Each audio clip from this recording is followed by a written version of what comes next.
Episode 6 की शुरुआत में हमें दिखाया जाता है कि उनकी स्पेसशिप क्रैश हो जाती है। बाद में पांजी बताती है कि ये एरर ज्यादा सामान की वजह से हुआ है और वो सब काम का ही सामान था, जैसे फूड, टिश्यू पेपर और वगैरह वगैरह। पर तब सुप्रीम काय बोलते हैं कि हमें इतने सामान की तो जरूरत है भी नहीं। फिर हमें दिखाया जाता है कि पांजी वो शिप ठीक करने लग जाती है, क्योंकि हमें पता ही है कि वो एक मैकेनिक है। फिर तभी वो पूछती है कि तुम इन्हें कायोसामा कायोसामा कह के क्यों बुलाते हो। फिर गोकू बताता है कि हमारे यूनिवर्स में कई काय हैं जो बेसिकली गॉड्स है, जैसे नॉर्थ काय, साउथ काय, ईस्ट काय और वेस्ट काय, और ये है उन सबसे ऊपर सुप्रीम काय। तब पांजी हैरान होकर बोलती है, क्या तुम एक गॉड हो? फिर तो तुम्हारा डीमन वर्ल्ड से जाने का फायदा ही हो गया। तो अब ये बताओ तुम पैसा कितना कमाते हो? तब सुप्रीम काय बोलते हैं कि मुझे इस काम के पैसे नहीं मिलते। फिर पांजी बोलती है, तो क्या ही फायदा। पर इसी के बीच में गोकू के पेट में कुछ गड़बड़ हो जाती है और वो बोलता है कि मुझे हल्का होना है। पर पांजी साफ मना कर देती है कि हम वापस नहीं जाने वाले, क्योंकि अब कैसल यहाँ से बहुत दूर है। पर तभी गोकू बोलता है कि मुझे ब्लेम मत करो, इसमें मेरा कोई कंट्रोल नहीं है, और वैसे भी ये खुली वादियाँ किस दिन काम आएंगी। तो जैसे ही वो जा रहा होता है, वो पांजी से पूछता है, क्या तुम्हारे पास टिश्यू पेपर है? और वो टिश्यू पेपर उसके सीधा मुंह पे मारती है। तब पांजी बोलती है कि ये सच में इतना स्ट्रॉन्ग है जितना तुम लोग कहते हो। तब सुप्रीम काय बोलते हैं कि मेरे हिसाब से तो गोकू ही पूरे यूनिवर्स में सबसे स्ट्रॉन्ग है, और ये बात सही भी है, क्योंकि यही गोकू फ्यूचर में गॉड्स तक को हैरान करने वाला है। गोकू के जाते ही वहाँ पर गोवा की आर्मी आ जाती है। तब ग्लोरियो बोलता है कि तुम ऐसे एक्ट करना जैसे तुम्हें कुछ पता ही नहीं, क्योंकि हमें फाइट नहीं चाहिए। और वो दोनों आके उनसे सवाल जवाब पूछने लग जाते हैं कि तुम कहाँ से हो और यहाँ क्या करने आए हो। ग्लोरियो बताता है कि मैं फर्स्ट वर्ल्ड से हूँ, सुप्रीम काय बोलते हैं कि मैं सेकंड वर्ल्ड से, और पांजी बोलती है कि मैं थर्ड वर्ल्ड से हूँ। उन्हें शक होता है कि आखिर 3 अलग वर्ल्ड के डीमन एक साथ क्या कर रहे हैं, और ये कोई ऐसी जगह नहीं जहाँ पर लोग घूमने आए। तब सुप्रीम काय बोलते हैं कि हम बस यहाँ पर थ्रिल के लिए आए हैं, और हम किसी ऐसे बच्चे को नहीं जानते जिसके बाल खड़े हैं और उसके पास एक पावर पोल है। ये सुनने के बाद वो उनसे ज्यादा सवाल जवाब नहीं करते, और वो बोलते हैं कि अगर तुम्हें वो बच्चा कहीं दिखे तो हमें इन्फॉर्म कर दें। उनके ठीक जाने के बाद गोकू भी वापस आ जाता है, और पांजी उससे बोलती है कि तुम लकी हो कि तुम यहाँ पर नहीं थे, अब तुम पूरे डीमन वर्ल्ड में वांटेड हो चुके हो। तब सुप्रीम काय बोलते हैं कि अगर तुम अपने बाल नीचे कर लो तो शायद उन्हें तुम्हें ढूंढने में दिक्कत हो। तब पांजी बोलती है कि ये सब छोड़ो, तुमने हाथ तो धोए है ना। तब गोकू साफ मना कर देता है, पर पांजी को लगता है कि आखिर ये किसको उठा के ले आए। उसे गोकू की हरकतें देख के यकीन नहीं आ रहा कि यही है जिसने माजिन बू को हराया, और इसके बाद वो शिप लेके वहाँ से चले जाते हैं। फिर पांजी सुप्रीम काय से पूछती है कि काय सच में पेड़ से पैदा होते हैं। फिर सुप्रीम काय रिवील करते हैं कि ये सच है कि हर कुछ सेंचुरी बाद काय का जन्म होता है एक पेड़ से। तब गोकू बोलता है कि इसका मतलब तुम एक पेड़ हो, तो यही रीजन है कि तुम खाना नहीं खाते और बस लिक्विड चीजें ही पीते हो।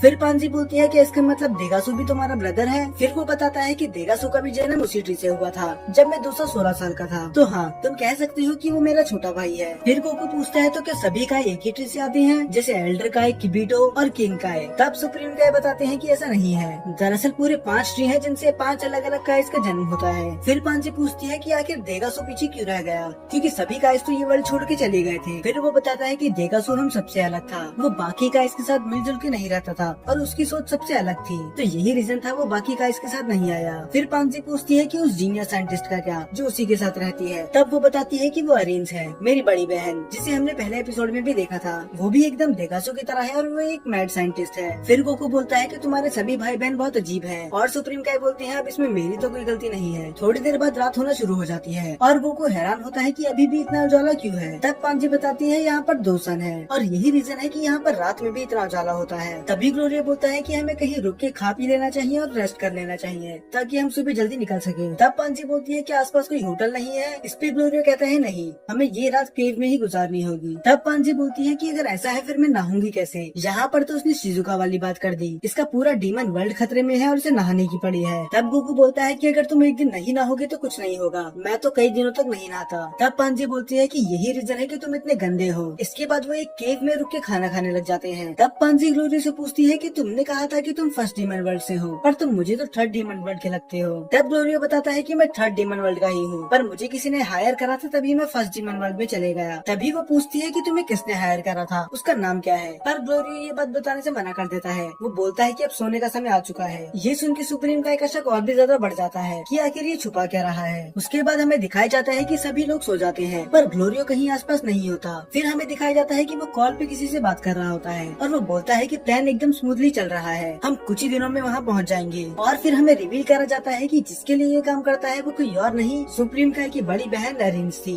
फिर वो बोलते हैं कि तुम बहुत ही अच्छा काम कर रहे हो, पर अगर कहीं भी कुछ भी गड़बड़ हो तो मुझे कॉल कर देना। और ये सारी बातें सुप्रीम काय सुन लेते हैं। वो बस सोने का नाटक ही कर रहे थे। सच में ड्रैगन बॉल दाइमा में सुप्रीम काय की जितनी भी तारीफ करी जाए वो कम है। और उसके बाद ग्लोरियो भी सोने जा ही रहा होता है, पर तभी उन्हें अचानक से किसी की आवाज आती है। सुप्रीम सुप्रीम काई और ग्लोरियो दोनों ही उड़ जाते हैं, पर गोकू तो अभी भी घोड़े बेच के सो रहा था। और तभी वहाँ पर एक बुल की तरह दिखने वाला एक डीमन आता है, जिसे देख के तो पांजी के शरीर से उसकी आत्मा ही निकल जाती है। पर गोकू बोलता है कि अरे इससे क्या डरने की बात है, ये तो बस एक गाय है। और इसी बात पे मिनोटोर भड़क जाता है कि आखिर कौन सी गाय 2 पैरों पे चलती है और बोल सकती है। और वो बोलता है कि अब मैं तुम चारों का ब्रेकफास्ट बना के खा जाऊंगा। फिर गोकू बोलता है कि ऐसा है तो तुम बातें मत करो, सीधा मुझ पे अटैक करो। पर ग्लोरियो बीच में आके बोलता है कि इसे मैं संभालूंगा। पर गोकू ग्लोरियो को बोलता है कि ये तुम्हारे लिए बहुत ज्यादा पावरफुल है, तो मुझे ही इससे लड़ने दो। तब ग्लोरियो बोलता है कि इतना घमंड भी अच्छी बात नहीं है, तुम्हें सच में लगता है कि तुम मुझसे ज्यादा पावरफुल हो। फिर गोकू बोलता है कि मैं घमंड तो नहीं करना चाहता, पर हाँ मैं तुमसे ज्यादा पावरफुल हूँ। तब ग्लोरियो बोलता है फिर देखते हैं। और अब यहाँ से शुरू होने वाला था ग्लोरियो वर्सेस गोकू। और गोकू बोलता है कि तुम्हारे लिए तो मेरा एक ही हाथ काफी है, तो मैं एक हाथ पीछे रख के लड़ूंगा। और इसके बाद ग्लोरियो उस पर अटैक करना शुरू कर देता है। पर गोकू के एक हाथ पीछे रखने के बाद भी ग्लोरियो उसका कुछ नहीं बिगाड़ पा रहा था। और ये देखने के बाद मिनाटोर और पांजी दोनों ही हैरान थे कि आखिर ये दोनों इतनी स्पीड में कैसे लड़ रहे हैं। तब गोकू बोलता है कि मैंने जितनी उम्मीद करी थी तुम फाइट में उससे ज्यादा अच्छे हो। और ये बोलने के बाद वो गोकू पे लाइटनिंग स्ट्राइक कर देता है, जिसे गोकू आराम से ही रोक लेता है। और तभी सुप्रीम काई चिल्ला के गोकू से बोलते हैं कि होल्ड बैक मत करो, तुम जितनी पावर भी यूज कर सकते हो कर लो, क्योंकि मुझे ग्लोरियो की पूरी पावर देखनी है। और वो पावर पोल की एक स्ट्राइक से ही ग्लोरियो को बहुत दूर जाके गिरा देता है। पर उसी धुएं के बीच में से ग्लोरियो भी उस पर एक अटैक करता है,